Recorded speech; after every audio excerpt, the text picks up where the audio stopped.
Okay, so hello everybody. It's Ed Rosenberg, and today I'm speaking with Nathan from Freeeup. Nathan, how you doing? I'm doing great, Ed. How are you? Okay, I'm doing really good. Now Nathan and I have spoken. It's been a while, probably close to half a year ago, and a Been lot a of long change. time. Yeah, a lot of change for me and for you, and I think both for the better. So the reason why I reached out to you again is because there's been a lot of requests from people for specific tasks of outsourcing an Amazon, part of an Amazon business. And I want to discuss a little bit of that. And I've also, to be honest, I've gotten some excellent feedback that whatever you're doing, the system seems to be working. So I'm going to start with one question which I've been asked. First of all, generally speaking, what aspects of an Amazon business have you seen successfully outsourced? Sure. So we offer remote workers, not just outsourcing, and we have workers from $5 to $50 an hour. And so for Amazon businesses, you have the data entry, which is more of the maybe internal processes or collecting data. Then you've got the actual listing on Amazon, which requires a little bit more skill. Maybe it's bulk uploading, and then a little bit more skill than that would be SEO, keywords, optimization. And then if you want to go even above that, either the advanced SEO or the PPC campaigns. And that's where, yeah, there are some international workers I have that are doing advanced PPC, but we have some amazing US people as well that do PPC at a high level. So, and then customer care is right in the middle of that as well, depending on if you want US or non-US customer care. Right. So basically, to do a managed campaign, managed listings with giveaways and all that. I mean, that's 90% US based. Is that correct? Yeah, mostly. I do have a few international people that I would put up against almost all US people. But for the most part, I mean, I have US experts that charge $50 an hour that are unbelievable. And then $20 to $50 an hour is usually what they cost. And they've been doing this for 4, 5, 6, 7 years. They know the ins and outs. They've consulted for many large companies. So they really know what they're doing when it comes to PPC and listing optimization.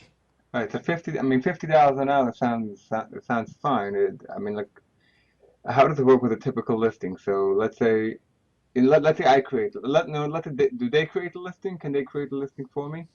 They can. It depends on what you've already done. We have a lot of clients who are like, "Hey, I sell my own website. Get us on Amazon." We have other clients who they've created the listing and they don't necessarily know if it's a high quality listing. Maybe they don't have an Amazon experience. So, when my any of my all my consultants work the same way. The first hour or two, they'll meet with the client, figure out their needs. They'll do a review of the account. They'll do research behind the scenes, look at the competition, the keywords, stuff like that. And then they'll come up with a game plan and work with the client to create a game plan that includes hourly estimates. I mean, we have some clients that have two listings and some clients that have 500 listings. So it really depends. So coming up with an hour estimate and a game plan. And once the client approves the game plan, then they start executing.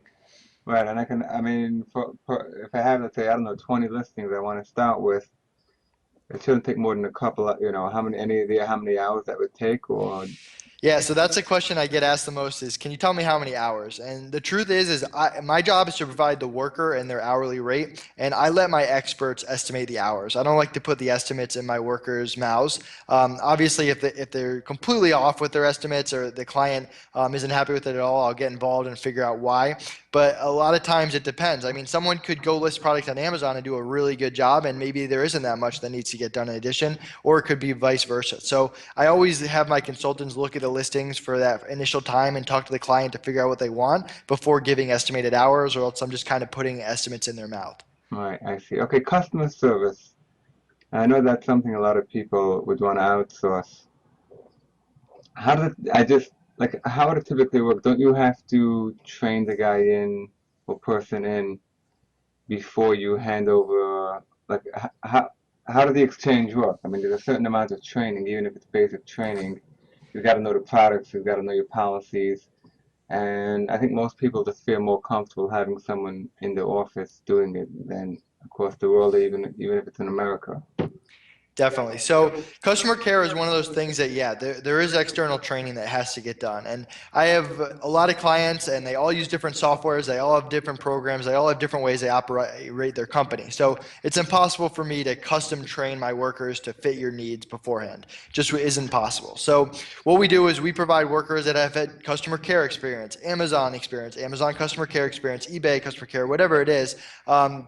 And they'll really spend time with you in that initial training period to learn your processes and figure out how you want customer care done, because how I want my customer care done might not be exactly the same as what you do. But we also guarantee our workers. So if our workers quit for any reason, we cover all retraining costs. So in that initial 10 hours, maybe that you spent training that worker, if 6 months from now he decides to quit, I'm providing you a brand new worker, same price, same skill set that you approve, and I'm covering that training cost to make sure that you get him exactly what you already trained him up to. You want to give me an estimate what a customer service rep will cost, English speaking? I don't care where he is in the world, but with an English, English speaking. Sure. So non-US is between $5 and $8 an hour. And that's for email. And for if they do voice too, it's usually $6 to $9 an hour. So voice is usually a little bit extra. If you're doing US, you're in that $10 to $20 an hour range. It also depends on who I have available. If a client signs up today, I won't have the same workers available in a month. So. Right. So generally speaking, do you think it's worth it to hire a US as opposed to non-US? If you have your customer care process under control, where you have templates and standard emails and you know how you want to handle returns and how you want to handle chargebacks and A to Z claims and negative feedback, and that system is already in place, then you should definitely hire international workers. It's going to save you money and they're going to be able to follow directions very well. Now, we have a lot of clients who they have great products and they get a lot of sales, but they don't have that customer care team built. So what we do is we let them hire a US customer care consultant who will come in and build that entire process out from start to finish, create customized templates that have to do with their business, create a structure for dealing with negative reviews, for calling customers, whatever it is. And then once that's done, the US customer care person takes a step back. We input an international team to take that over. That's a lot cheaper. And the US person will stick around to make sure that it's integrated properly, and they'll be on call if you ever need them in the future. So that's the best way to go about it. But it really, to backtrack, it depends on whether you already have that process set up or not. So what should a company look for when they hire workers? Is there anything specific? Sure. So to me, it's all about communication. I have 12 pages of communication guidelines that I make all my workers memorize and get tested on, because to me, communication is everything.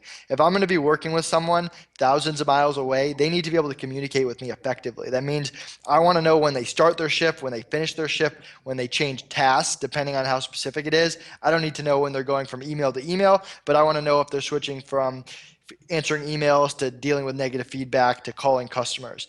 On top of that, I want to know how many hours they're working and what that breakdown is. And I want to know what issues they're having or what systems can improve or what feedback they have. So just keeping that communication strong is incredibly important. Obviously, you want them to be able to speak good English, which you already mentioned before, and we make sure of that. And that's a lot easier to test than communication. But those are the main things that I look for when I'm hiring workers. How do you keep track of the hours? So we have a time clock software that we built that's actually really cool. You can see it on our YouTube channel.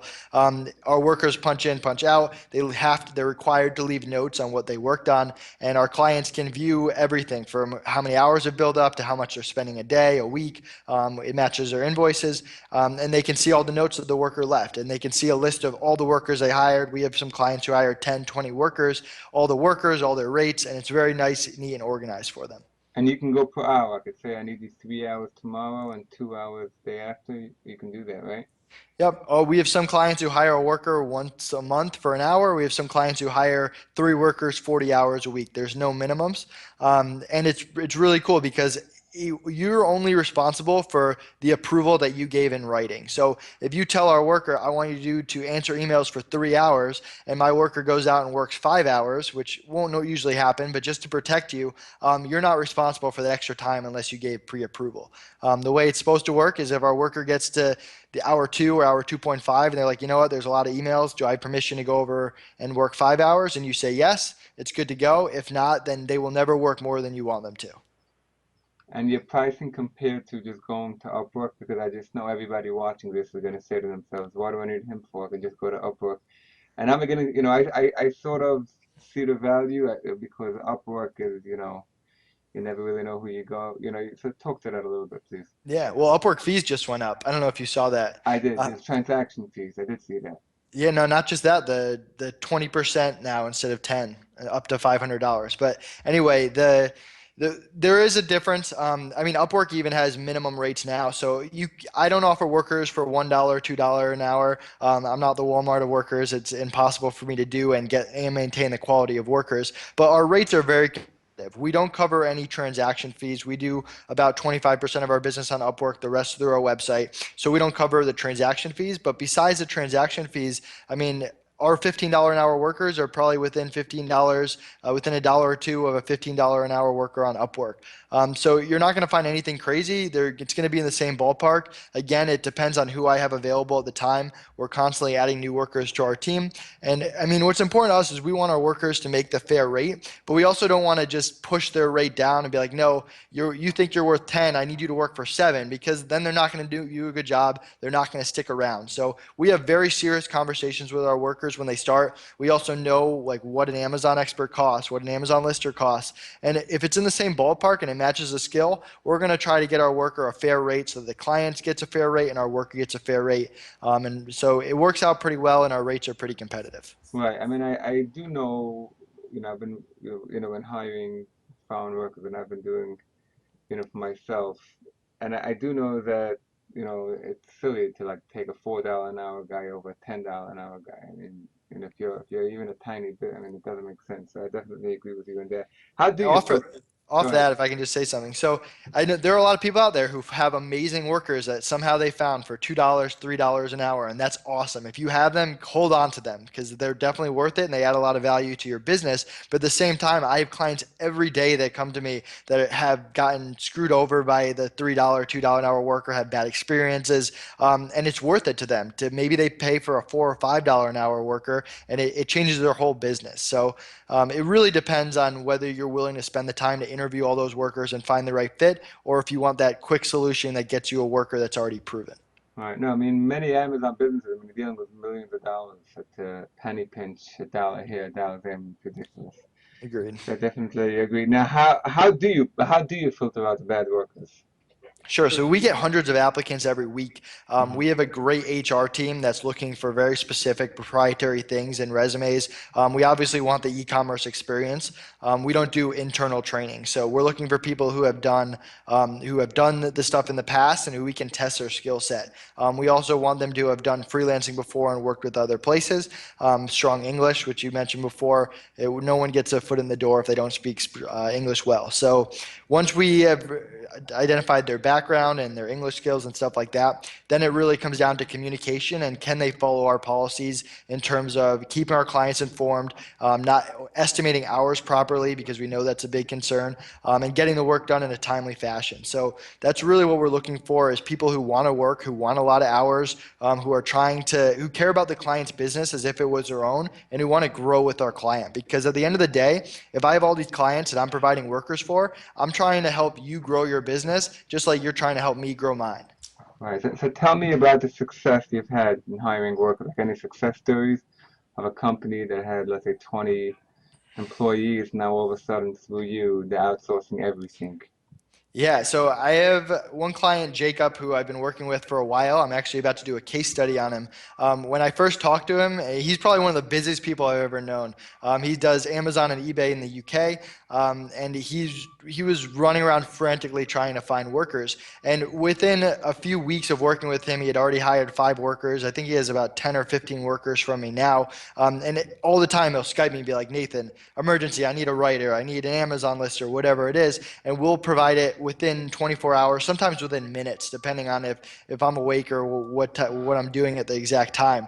But it's been an awesome experience for him. I know he really likes it. He's written a bunch of testimonials for us. And the biggest thing for him is he just doesn't have time to interview all these people. And I'm sure that if he spent the time and interviewed 100 people, like, yeah, he'd probably find workers a few dollars an hour less than the ones that I was giving him. But I mean, he makes way more money by being able to focus on expanding his company and getting quality workers quickly than he does by penny pinching on the front end.